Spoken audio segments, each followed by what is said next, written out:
안녕하세요. 고품격 날라리 방송 한준희 장전의 원투펀치 189회 1부입니다. 다사다난한 이제 12월이 왔습니다. 네, 이웃을 좀 돌아볼 수 있는 12월 온 지 꽤 됐어요. 그렇죠. 이제 막바지로 접어들고 네, 있습니다. 12월 하면은 이제 구세군도 생각이 나고 이 주위에 있는 이웃을 좀 돌아볼 수 있는 그런 이제 한 해를 마무리할 수 있는 따뜻한 마음이 필요할 것 같은데 한 의원님이 벌써 딱 사랑의 열매 여러 해 된 거예요. 네.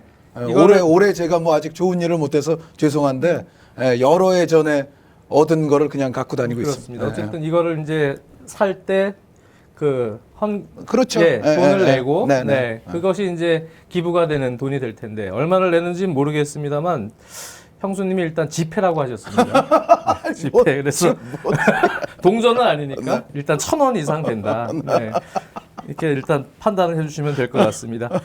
저희가 한 해를 결산하는 2015년 한국 축구 10대 뉴스를 좀 선정해 보기로 했습니다. 여자 월드컵이 있었고요. 아시안컵이 1월에 있었죠. 네, 그래서 대표팀 경기가 있었고 또 K리그 클래식 또 승강제가 이제 정착하려는 초창기입니다. 한 시즌이 다 마무리가 됐습니다.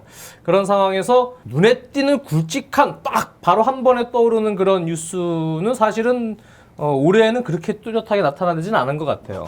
네. 10대 뉴스 한다고 하면서 뚜렷한 뉴스가 없었다고. 아니 그냥 느낌이에요. 장지현 의원이 이 마음속에 어떤 품은 게 있으면 굉장히 솔직한 분이에요. 저는 제가 생각하는 인정해요. 이제 뉴스는 인정해. 쇼킹한 뉴스 있지 않습니까? 뭐 그런 거. 뭐 쇼킹한 뉴스는 없었고 대체적으로 어떤 성과 위주의 그런 뉴스로 정리를 해야 되지 않을까 생각이 드네요. 일단 슈틸리케오가 본격적으로 출범을 해서 여러 경기를 가졌던 해입니다. 아시다시피 작년에 이 브라질 월드컵 때 뭐 악몽이라고 해야 될까요? 네, 그것을 이제 뒤로 하고 새롭게 다시 시작하려고 했던 한국 축구인데 스타트부터 아주 좋은 출발을 시작을 했습니다. 슈틸리케오가 1월에 사우디와의 평가전을 시작으로 해서 아시안컵을 치르면서 아시안컵 준우승이라는 쾌거를 이뤘습니다. 거의 20년 넘게 결승전에 진출하지 못했던 또 55년 동안 아시안컵 우승을 또 하지 못했던 그런 상황이었기 때문에 아시안컵에 대한 기대도 컸는데 슈틸리케오가 그래도 준우승이라는 성과를 달성을 했고 무엇보다도 기록적인 승률을 달성을 했어요. 네, 16승 3무 1패의 아주 기록적인 실점률. 네. 경기당 0.2골이라고 하나요? 대단하죠. 4실점 정도밖에 하지 않은 44득점 4실점. 그 4실점의 그 실점률은 그 한 해 FIFA 가맹국 가운데 가장 낮은 실점이라고 합니다. 네, 그렇습니다. 대단한 기록인 거는 틀림이 없는데 다만 이제 우리가 아시아 이제 2차 예선을 치르는 과정에서 좀 약팀들이 많았으니까 그렇죠. 그런데 이제 2016년부터 만나게 될 팀들은 이제 2015년과는 좀 수준이 달라질 거거든요. 그리고 슈틸리케 감독도 앞으로의 평가전에서는 또 강팀과의 경기를 원하고 있고 2015년에 이 쾌거를 바탕으로 2016년에는 정말 더 좋은 행보가 이어지기를 바라겠습니다. 그렇습니다. 네. 기록을 잠깐 살펴보면 올해만 16승 3무 1패입니다. 그 1패가 이제 아시아컵 결승전 호주전 1대2로 패했던 경기가 되겠는데 아시아 2차 예선 러시아 월드컵 아시아 2차 예선만 보더라도 6연승 23득점 무실점입니다. 네. 그래서 조 1위가 되면 이제 최종 예선에 직행을 하는 상황인데 우리가 2위 쿠웨이트와 승점이 8점 차고 2경기 남겨놨습니다만 쿠웨이트가 한 경기를 덜 치른 상황이기 때문에 아직 조 1위가 확정된 것은 아닙니다만 그래도 거의 8, 9분 능선, 조 1위가 거의 유력시 되고 있는 그런 상황까지는 왔고요. 그 2차 예선이라 하더라도 슈틸리케오를 좀 높이 평가해야 될 부분 하나는 레바논과 쿠웨이트를 상대로 잘했다는 겁니다. 네, 그렇습니다. 우리가 항상 좀 껄끄럽게 여기는 팀들이기 때문에 이 레바논, 쿠웨이트를 잘 넘어가는 것은 슈틸리케오의 정말 업적이라고 해야 될 것 같습니다. 네. 그리고 이제 한 번씩 경기가 더 남겨져 있습니다. 내년 3월에 레바논과 쿠웨이트전하고 한 경기씩을 더 치르면서 이제 2차 예선을 잘 마무리를 해야겠고요. 한 의원님께서 말씀해 주셨다시피 슈틸리케오가 16승 3무 1패 20경기 동안 정말 엄청난 승률을 기록을 하긴 했습니다만 상대팀을 보면 1월 4일 사우디전부터 해서 사우디, 오만, 쿠웨이트, 호주, 우즈베키스탄, 이라크, 호주, 우즈베키스탄, 뉴질랜드, 아랍에미리트, 미얀마, 중국, 일본, 북한, 라오스, 레바논, 쿠웨이트, 자메이카, 미얀마, 라오스. 유럽 팀과 남미 팀, 아프리카 팀이 단 한 팀도 없습니다. 네. 그만큼 세계 랭커들 FIFA 순위로서도 50위권 안에 드는 랭커 강팀과의 일전이 사실상 거의 없었다고 보여지기 때문에 슈틸리케오가 물론 좋은 승률을 거뒀습니다만 내년부터 진짜 제대로 된 검증이 되지 않을까.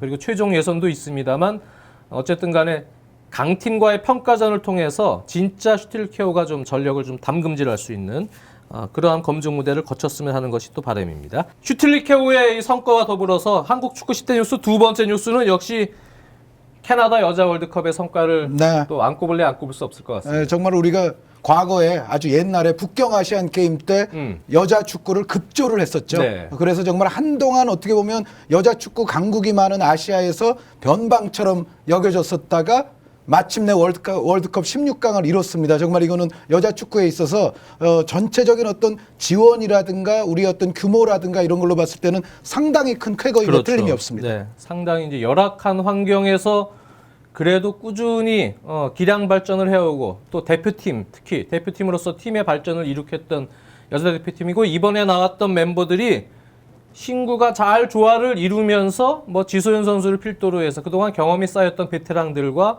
또 신예 선수까지 포함이 된 역대 최강의 멤버다 이렇게 자부를 했기 때문에 기대가 컸습니다. 최초로 토너먼트 16강 진출에 성공을 했습니다. 여자 월드컵이. 네. 물론 이제 마지막 16강에서 프랑스에게 완패를 당하긴 근데 했습니다만 프랑스는 워낙에 강한 강한 팀. 네. 조별리그 특히 마지막 경기 스페인전에서 투혼을 발휘하면서 승리를 거두고 사상 첫 토너먼트 진출의 쾌거. 이것만으로부터도 이제 여자 축구가 한 단계 더 나아갈 수 있는 첫걸음이 됐다는 생각이 드는데 무엇보다도 지속적으로 발전을 이루기 위해선 저변의 확대가 더 절실히 요구된다. 네. 그러기 위해선 더욱더 많은 좀 관심과 투자가 이루어져야 되는데 그것까지는 아직은 조금 미흡한 단계가 아닌가라는 생각이 들고 있습니다. 네, 관련해서 한 말씀만 더 드리자면은 남자 이제 신태용호가 더 먼저 네. 아시아 지역 올림픽 예선을 시작을 그렇죠. 합니다만 여자 축구도 2월에는 이제 그렇죠. 그 올림픽 네, 예선이 올림픽 시작이 예선이 됩니다. 그런데 있습니다. 올림픽은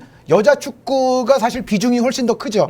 올림픽이나 월드컵이나 뭐 마찬가지 비중의 대회인데 문제는 아시아 지역 예선 통과하기는 올림픽 예선이 더 어렵다는 겁니다. 그러니까 지금 6팀이 이제 리그를 벌여서 2팀을 골라내게 돼 있는데 아시다시피 일본도 있고 호주도 있고 북한도 있고 뭐 중국도 있고 우리도 있고 뭐 그런 상황이거든요. 네. 이 가운데 2팀이기 때문에 정말 바늘구멍 들어가는 거예요. 그런데 월드컵의 16강의 어떤 기세를 좀 연결시키기 위해서는 사실은 올림픽도 이제는 한번 나가볼 필요가 있는데 여기서 우리 여자 선수들 정말 올림픽 예선에서 잘해주기를 기대하겠습니다. 그렇습니다. 내년 2월 또 건투를 비는 여자 축구가 되겠습니다. 그리고 세 번째, 박성 선수 은퇴 이후에 사실 유럽 무대에서 또 한 명의 좀 빅스타가 빅리그에서 좀 맹활약하기를 기대하고 있는 팬들이 많았을 텐데 분데스리가에서 활약을 했던 손흥민 선수가 프리미어리그 토트넘으로 8월 말에 전격 이적을 했습니다. 큰 뉴스임에 틀림이 없는데 근데 분데스리가 빅리그 아니야 뭐 그러시는 것 같아가지고 분데스리가 팬들이 또 뭐라고 그럴까? 그런 건 아니죠. 제가 말하는 뉘앙스를 잘 새겨 들으시면 그럼요. 어쨌든 손흥민 선수 EPL 진출은 상당히 큰 뉴스였음에 틀림이 없습니다. 그렇습니다. 지금 뭐 적응기를 좀 거치고 있는 단계입니다. 그래서 완전히 주전 확보가 됐다라고는 볼 수 없습니다. 지금 이선 자원들이 잘하고 있기 때문에 에릭센이나 델리알리나 라멜라 같은 선수들 그 상황에서 지금 어쨌든 조코로도 활용이 되고 또 상황에 맞춰서 지금 이선 자원들 주전들이 체력적으로 조금 또 문제를 후반전에 일으키는 경기 내용이기 때문에 전격적으로 손흥민 선수의 선발 투입도 아마 로테이션이 되면서 가동될 가능성이 높은데요.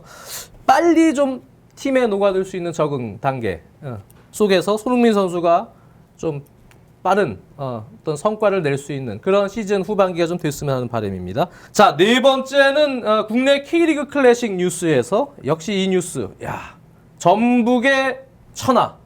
네, K리그 2연패 달성과 함께 이동국 선수까지 또 MVP를 타는 전북 천하가 달성된 올 시즌입니다. 이동국 선수 최다 MVP 뭐 자기 기록을 자기가 깨가고 있고 최강희 감독이 또 최다 감독상 그렇습니다. 수상을 했어요. 과거에 성남을 이끌었던 그 노장 감독들을 제치고 이제 최강희 감독이 최다 감독상의 영예 그리고 뭐 계속 말씀드렸지만 스포츠 산업 대상도 땄고 그렇죠. 건축 문화 대상도 땄고 모든 여러 가지 측면에 있어서 전북이 정말 모범적인 싹쓸이 시즌을 보냈는데 지금 겨울 이적 시장 진행되고 있는 모습만 봐도 또 싹쓸이가 되지 않을까라는 전북 팬들에게는 아주 기대감을 갖고 있습니다. 네. 지금 뭐 김보경 선수도 거의 전북으로 뭐 오는 듯한 뉴스들이 지금 나오고 있고 이종호 선수 마찬가지고 로페즈 선수도 로페즈 그렇고. 선수까지도 뭐 우리가 최강희 감독님이 좀 바랬던 뭐 누구나 좀 알 수 있는 좀 유명한 선수는 어떻게 보면 현실적으로는 이제 조금 힘든 상황이 뭐 분명합니다만 뭐 그런 노력도 어쨌든 좀 계속 병행을 하고 있는 것 같고. 아니, 지금 모이고 있는 선수들만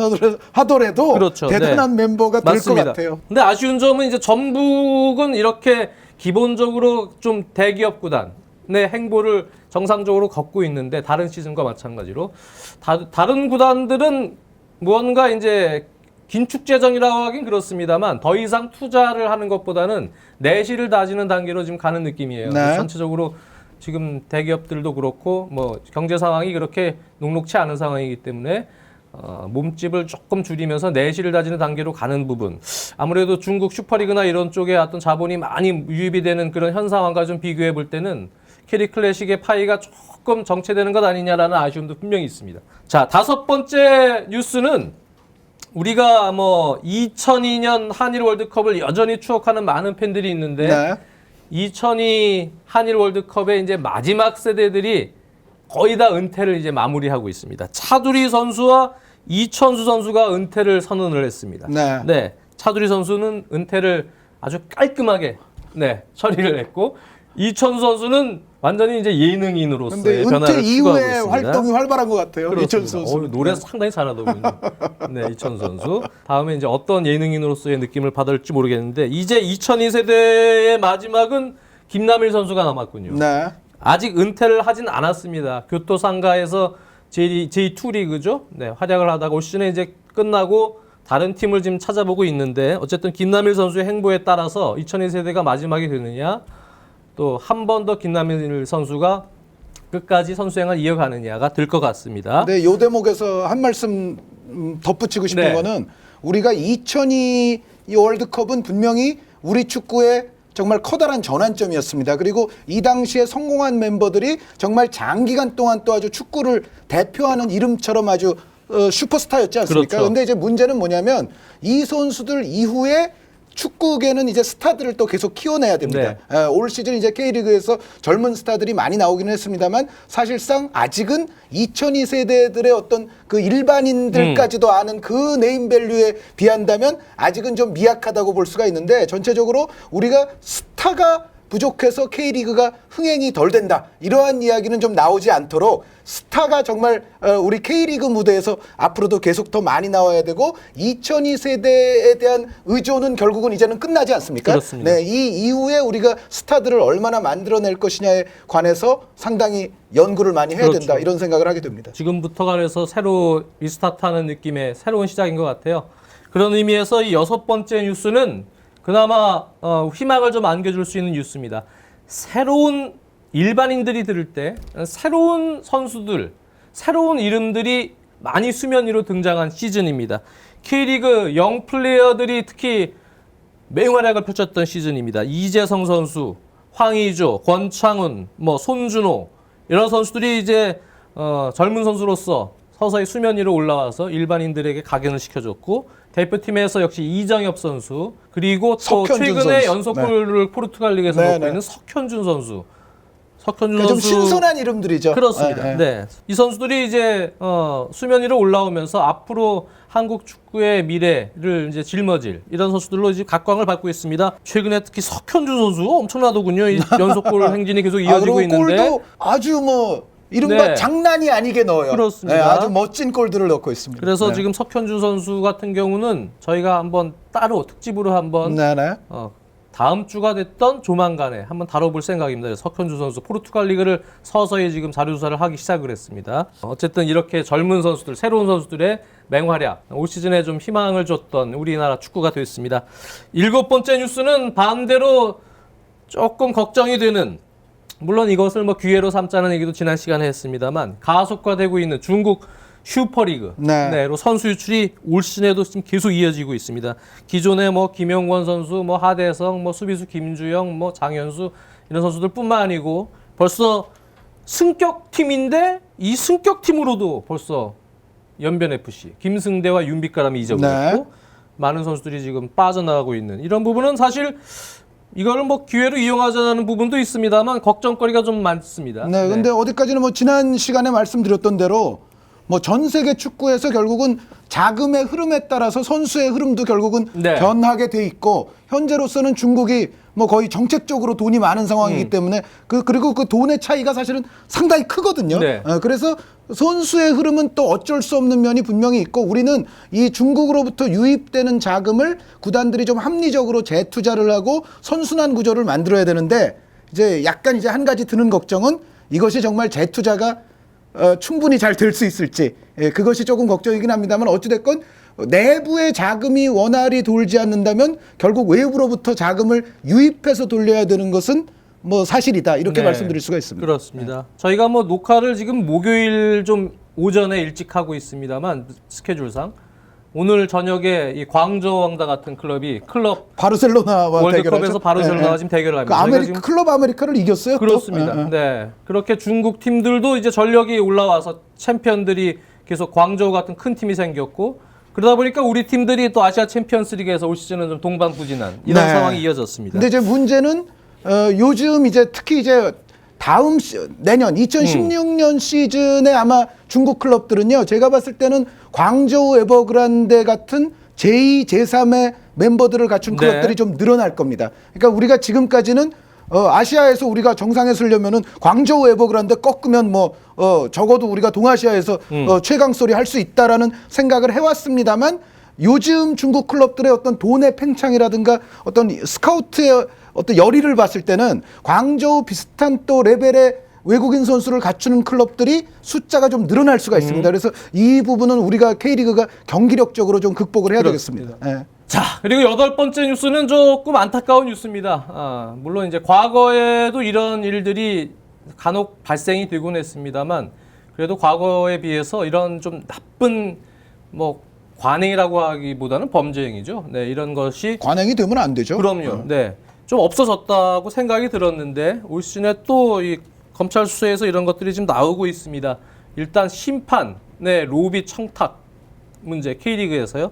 심판 전현직 심판 4명이 연루돼서 지금 모 구단으로부터 금품을 받은 사실들이 지금 적발이 돼서 나오고 있는 참으로 어떻게 보면 좀 안타까운 사실이고요. 네. 그리고 또 역시 과거부터 이제 외국인 선수를 계약을 할 때 뭐 이면 계약을 쓴다든가 이런 식으로 뒷돈을 좀 받아가는 이런 현상들이 있었는데 많이 없어지긴 했었는데 또 올해 이러한 부분들이 모 기업 또 전 사장 또 연루가 된 이런 또 에이전트까지도 연루가 된 이런 사건이 또 터졌습니다. 그래서 지금 뭐 축구뿐만 아니고 올 시즌은 특히 다른 종목에서도 네, 타 종목에서도 여러 가지 이런 문제들이 부분들이 많이 생겼는데 생겼죠. 이런 부분들을 구조적으로 조금 보완할 수 있는 뭐 제도들, 뭐 특히 심판 같은 경우는 역시 심판협회가 확실히 독립이 돼서 무언가 좀 일종의 삼권 분립 체제처럼 사법권이 좀 네. 독립이 되는 것처럼 좀 형성될 수 있는 그러한 구조적인 좀 개선도 필요할 것이고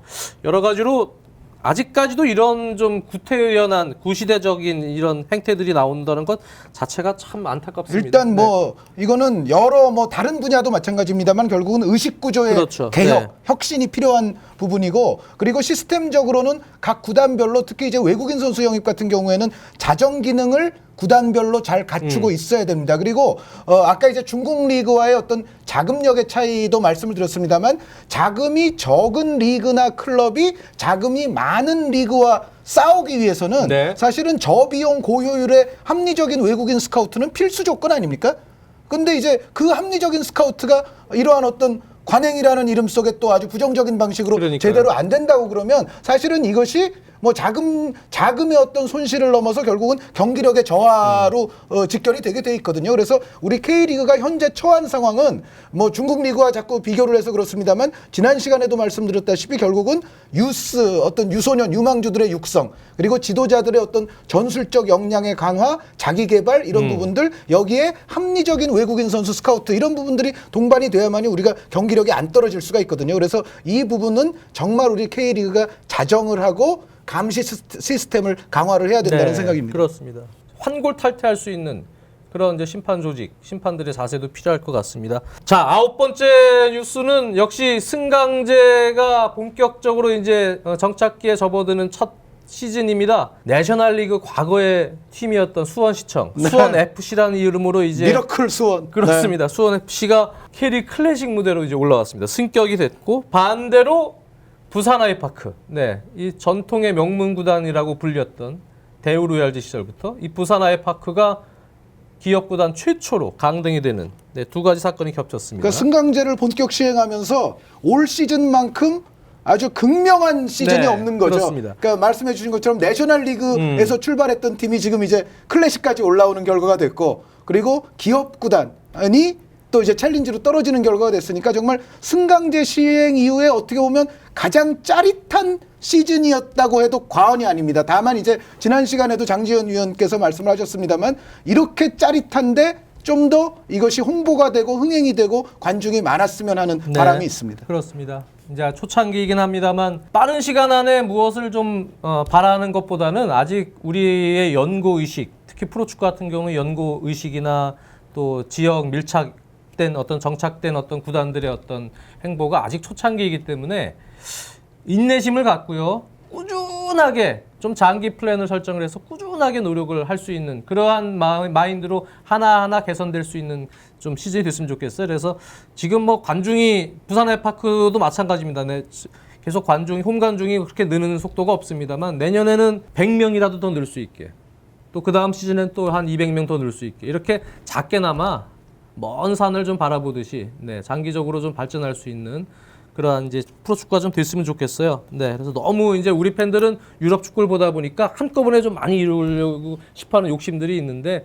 유럽 축구도 이게 다 100년이 그렇죠. 넘는 역사 네. 속에서 차근차근 올라온 겁니다. 그 이전의 문화와 역사부터 네. 바탕한 위에서 그렇습니다. 또 100년을 했습니다. 그러니까 유럽 축구와 무조건 다 똑같이 돼야 된다, 똑같이 해야만 한다라고는 또 급하게 생각 안 그렇습니다. 하셨으면 하는 또 바람이 있어요. 그래서 우리나라 지금 현실에 맞는 그런 상황에서 일단 그 속도를 좀 당길 수 있는 네, 그러한 노력들을 좀 하는 것이 오히려 현실적이지 않나라는 생각입니다. 자, 마지막 10번째 2015년 우리 한국 축구 10대 뉴스의 10번째 뉴스는 17세 이하 대표팀의 월드컵 16강 진출. 특히 초반에 2연승. 조별리그의 네, 2연승은 그래도 FIFA 이 대회 본선에서는 첫 사례 아닙니까? 그러니까 전체를 하면 여자 축구 팬들은 알고 계시겠습니다만 2010년에 우리가 17세 이하, 17세 이하 그리고 여자 20세 이하 우승과 네. 3위를 한 그 해가 있지 않습니까? 근데 남자 팀 같은 그렇죠. 그 두 대회에서 이 17세 여자팀, 20세 여자팀이 2010년에 2연승을 해놓고서 확정한 상황에서 마지막 3차전 그렇습니다. 조별리그 네. 경기를 치렀었는데 남자에서는 이렇게 2연승해서 확정한 다음에 3차전을 치른 경우가 처음이죠. 최초입니다. 네. 그래서 남자 축구에서 어쨌든 조별리그에서 가장 아주 뛰어난 화끈한 스코어상으로는 그렇게 화끈하진 않았지만 어쨌든 확실한 어떤 조별리그 행보를 보였던 것이 사실이고 그것은 분명히 좋은 평가를 받아 마땅하다. 다만 이제 우리가 16강에 올라서 이제 벨기에와 경기를 네. 했는데 이 벨기에전은 조금 기대에 못 미쳤던 건 사실이에요. 그리고 결론적으로 나중에 결과론적으로 봤을 때 벨기에가 대회에서 3등을 했거든요. 네. 우리가 이 벨기에를 넘었으면 좀 좋은 코스로 더 갈 수 있지 않았을까라는 생각도 해보는데 어찌됐건 이것을 밑바탕으로 우리가 앞으로 연령별 대회 그리고 또 성인 대회까지 이 기세가 좀 이어지기를 바라는 마음이 있습니다. 특히 이제 국내 축구 팬들에게는 이승우 선수에 대한 기대가 컸었기 때문에 17세 월드컵에 이번에 내심 기대가 컸던 것만은 사실입니다. 사실 그것에 비하면 뭐 그렇게까지 만족스러운 성과다 이렇게 볼 수도 물론 없을 수도 있습니다. 내용적으로 봤을 때. 하지만 조별리그 처음 남자 팀으로서는 FIFA의 대회 사상 첫 2연승을 거뒀고 나름대로의 성과를 거뒀던 17세 이하 대표팀 아니었나 생각이 듭니다. 앞으로는 더 좋은 성과를 낼 수 있는 그런 이제 상황이 됐으면 좋겠습니다. 2015년 한국 축구 10대 뉴스를 한번 간략하게 살펴보면서 올 한 해를 좀 편안하게 좀 정리를 할 수 있는 네. 그러한 시간이 되지 않았나 생각을 합니다. 그 내년 이맘때쯤에는 부정적인 뉴스는 싹 없어지고 좋은 뉴스로만 너무 많아서 네. 선정할 수 없을 정도가 됐으면 하는 그러니까요. 또 마음이에요. 와, 내년에는 진짜 뭐 근데 큰 게 많거든요. 네. 내년에는 리우 올림픽도 있고. 올림픽을 가기 위해서는 일단 1월, 2월, 맞습니다. 2월 또 3월 초까지 남녀 또 예선을 치러야 됩니다. 그렇습니다. 네. 내년엔 진짜 아주 쇼킹한 성과들 또 쇼킹한 뉴스들이 좀 많이 나올 수 있는 2016년이 됐으면 좋겠네요. 2015년 한국 축구 10대 뉴스를 살펴보는 1부였습니다. 2부에서 뵙겠습니다.